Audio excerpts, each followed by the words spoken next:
मोहनजोदड़ो की सभ्यता का धार्मिक जीवन उसकी संस्कृति की आत्मा था। उत्खनन से प्राप्त मूर्तियां, मुहरे और धार्मिक स्थल इस बात के साक्ष्य हैं कि यहाँ के लोग न केवल भौतिक उन्नति के प्रति सजग थे, बल्कि आध्यात्मिक विश्वास और धार्मिक आस्थाओं से भी गहराई से जुड़े हुए थे। उनका धर्म प्रकृति और जीवन के रहस्यों की ओर झुकाव लिए हुए था, जो उनकी धार्मिक मान्यताओं को अधिक जीवंत और प्रतीकात्मक बनाता है। सबसे पहले बात करें मातृ देवी मदर गॉडेस की। मिट्टी और पत्थर से बनी हुई अनेक स्त्री मूर्तियां मिली हैं, जिन्हें प्रायः प्रजनन और उर्वरता की देवी माना गया है। इन मूर्तियों में देवी को चौड़े कूल्हों और सुडौल शरीर वाली रूप में दर्शाया गया है, जो मातृत्व और सृजन शक्ति का प्रतीक है। इससे ये स्पष्ट होता है कि समाज कृषि पर आधारित था और उर्वरता को जीवन और समृद्धि का आधार माना जाता था। इसके अतिरिक्त उत्खनन से प्राप्त कुछ मुहरों पर एक पशुपति आकृति अंकित है, जिसमें एक पुरुष आकृति त्रिमुखी प्रतीत होती है और उसके चारों ओर पशु जैसे हाथी, बाघ, गैंडा और भैंस दर्शाए गए हैं। विद्वान इसे शिव के आद्य रूप पशुपति महादेव से जोड़ते हैं। ये संकेत देता है कि पशु पूजा और प्रकृति पूजा यहाँ धार्मिक विश्वास का प्रमुख हिस्सा थी और संभवतः शिव की अवधारणा का बीज इसी सभ्यता में विद्यमान था। वृक्ष पूजा और नाग पूजा भी यहाँ प्रचलित रही। पीपल और अन्य वृक्षों के प्रतीक चिन्ह तथा सर्प की आकृतियां बताती हैं कि लोग वृक्षों और नागों को दैवीय मानते थे। वृक्ष जीवन और अमरत्व का प्रतीक था, जबकि नाग शक्ति और रहस्यमय ऊर्जा का।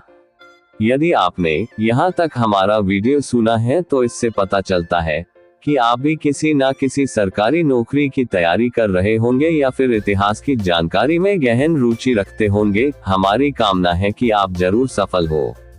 आपसे हमारा विशेष निवेदन है कि हमारे इस प्यारे चैनल को सब्सक्राइब करें और वीडियो को लाइक और शेयर जरूर करें, और ताकि किसी जरूरतमंद की मदद हो सके। आपके लक्ष्य की कामयाबी के लिए हमारा ये छोटा सा प्रयास आपको कैसा लगा, कमेंट में जरूर बताएं।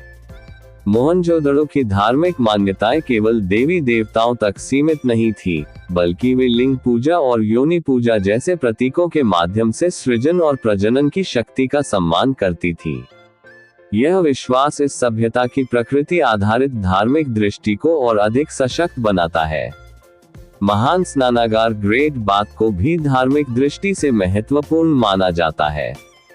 संभव है कि यहाँ धार्मिक अनुष्ठानों और शुद्धिकरण की रस्में आयोजित की जाती रही हो। जल को पवित्रता और जीवन का प्रतीक मानते हुए सामूहिक स्नान धार्मिक जीवन का हिस्सा रहा होगा। इससे ये भी अनुमान होता है कि समाज सामूहिक धार्मिक क्रियाओं में विश्वास करता था। मुहरों पर अंकित प्रतीक, पशु और चिन्ह किसी प्रकार के धार्मिक या जादुई विश्वास का संकेत भी हो सकते हैं। कई विद्वानों का मत है कि इनका उपयोग तांत्रिक या आध्यात्मिक अनुष्ठानों में होता रहा होगा। मोहनजोदड़ो की धार्मिक मान्यताओं में परलोक विश्वास का भी स्थान रहा होगा। उत्खनन से प्राप्त समाधियों और कंकालों के साथ रखी गई वस्तुएं ये संकेत देती हैं कि लोग मृत्यु के बाद भी आत्मा के अस्तित्व और नए जीवन की संभावना में विश्वास रखते थे। मृतकों को दफनाते समय उनके साथ मिट्टी के बर्तन, आभूषण और भोजन रखा जाता था, ताकि वे परलोक में उसका उपयोग कर सके। समग्र रूप से देखा जाए तो मोहनजोदड़ो का धार्मिक जीवन अत्यंत प्रतीकात्मक, प्रकृति आधारित और जीवन केंद्रित था।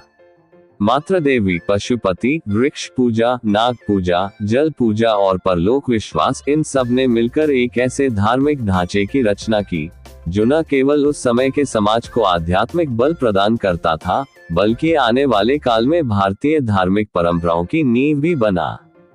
मोहनजोदड़ो की सभ्यता का सबसे प्रभावशाली पक्ष उसकी कला और शिल्पकला है। नगर की योजना और आर्थिक समृद्धि ने यहाँ के नागरिकों को समय और संसाधन प्रदान किया कि वे अपनी सृजनशीलता और सौंदर्यबोध को विकसित कर सके। उनकी कला न केवल भौतिक सौंदर्य का प्रदर्शन करती थी, बल्कि उनके समाज, धर्म और जीवन मूल्यों का भी प्रतिनिधित्व करती है। सबसे प्रमुख कलाकृति है नृत्य करती हुई स्त्री, डांसिंग गर्ल। यह कांस्य की लगभग 4 इंच ऊंची मूर्ति उस समय की धातु कला में अत्यंत कुशलता का प्रमाण है। उसकी मुद्रा, आत्मविश्वासपूर्ण और जीवंत है। शरीर पर पहने गए कंगन, बालों की बनावट और चेहरे का भाव इसे अत्यंत जीवंत बनाते हैं। ये केवल कलात्मकता नहीं बल्कि उस समाज में स्त्री की स्वतंत्रता और आत्मसम्मान को भी दर्शाती है। याजक, राजा, प्रीस्ट, किंग की पत्थर की मूर्ति इस सभ्यता की सांस्कृतिक और आध्यात्मिक चेतना को उजागर करती है। उसके वस्त्र और आभूषण संकेत देते हैं कि सामाजिक प्रतिष्ठा और धार्मिक शक्ति का गहन संबंध था।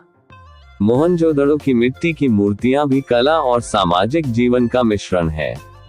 स्त्रियों, पशुओं और दैनिक जीवन के दृश्य इन मूर्तियों में दिखाई देते हैं। बच्चों के खिलौने, गाड़ियों और पशु आकृतियां इस बात का प्रमाण है कि कला केवल पूजा या सजावट तक सीमित नहीं थी, बल्कि ये दैनिक जीवन और शिक्षा का हिस्सा भी थी। आभूषण और मन के मोहनजोदड़ो की कला का दूसरा महत्वपूर्ण आयाम थे। सोने, चांदी और अर्ध मूल्यवान पत्थरों से बने गहने उच्च तकनीक और सौंदर्य बोध का प्रमाण है। मोती और मनकों की श्रृंखला इतनी सटीक और सुंदर थी कि आज भी उसकी नकल कठिन है। ये दर्शाता है कि सौंदर्य बोध, सामाजिक स्थिति और सांस्कृतिक पहचान के लिए आभूषण महत्वपूर्ण थे। मोहनजोदड़ो की शैल चित्रकला भी उल्लेखनीय है। मुहरों और बर्तनों पर अंकित पशु, जियोमेट्रिक पैटर्न्स और प्रतीकात्मक आकृतियां समाज, धर्म और प्रकृति के प्रति उनकी समझ को दर्शाती हैं। बैल, हाथी, बाघ और अन्य पशु जीवन शक्ति, कृषि और व्यापार का प्रतीक थे। इन चित्रों में ज्यामितीय पैटर्न और प्रतीकवाद गहन रूप से प्रकट होता है, जो दर्शाता है कि कला केवल सजावट नहीं थी, बल्कि ज्ञान, विज्ञान और धार्मिक विचारों का प्रतीक भी थी। कुल मिलाकर मोहनजोदड़ो की कला और सांस्कृतिक अभिव्यक्तियां निम्नलिखित विशेषताओं से परिपूर्ण है। जीवंतता और यथार्थवाद, मूर्तियों और चित्रों में जीवन के प्रति गहन अवलोकन और अभिव्यक्ति। धातु कला और शिल्पकला में कुशलता, कांस्य, तांबा, सोना और पत्थरों का निपुण प्रयोग।